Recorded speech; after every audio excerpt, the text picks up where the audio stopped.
কে যে এর নাম রেখেছিল ঢ্যাঁড়স, একেবারে পাক্কা নাম। এত বড় হয়ে গেছে তবু এর লাল পড়ে, বড্ড স্লিপ খায়।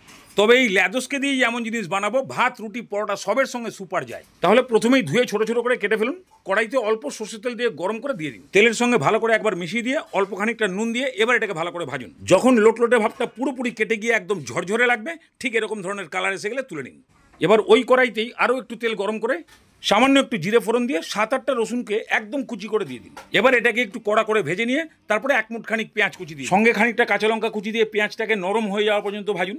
এবার এর মধ্যে 3 চামচ মতো ডেসিকেটেড কোকোনাট অথবা নারকেল কোড়া এটা দিয়ে খুব ভালো করে ভেজে নিন। বেশি একটু কড়া করে ভাজবেন, এতে নারকেল ভাজার ফ্লেভারটা ভালো পাবেন। এই সময় দিয়ে দেবেন 2টো মিডিয়াম সাইজের টমেটো কুচি, তার উপরে পরিমাণ মতো নুন, হলুদ আর কাশ্মীরি লঙ্কার গুঁড়া, সামান্য একটু জল দিয়ে এটাকে ভালো করে কষিয়ে টমেটোটাকে গলিয়ে ফেলুন। ঠিক এরকম মশলাটা যখন তেল তেলে টাইপের দেখতে হবে, ঠিক এই সময় গ্যাসের ফ্লেমটাকে লো করে দিয়ে 3টে ডিম ফাটিয়ে ভকাভক দিয়ে দিন। এবার মশলার সঙ্গে খুব ভালো করে ফ্রাই করে ঠিক এরকম টাইপের একটু ঝুড়ি টাইপের করে দিন। হয়েছে? বাস এবারে ঢেঁড়স ভাজাগুলো দিন, 2 চামচ মতো গোলমরিচের গুঁড়ো দিন, একদম হাই ফ্লেমে মাত্র 2-3 মিনিট খুব ভালো করে ফ্রাই করে নামিয়ে দিন। এবার ভাত রুটি পরোটা যাই দিয়ে খাবেন, একদম মারাত্মক লেভেলের টেস্ট। এর ভর্তা ঝোল ফোল তো অনেক খেয়েছেন, একবার এরকম ভেন্ডি ডিম ফ্রাই খেয়ে দেখুন, একদম সুপার বেস্ট।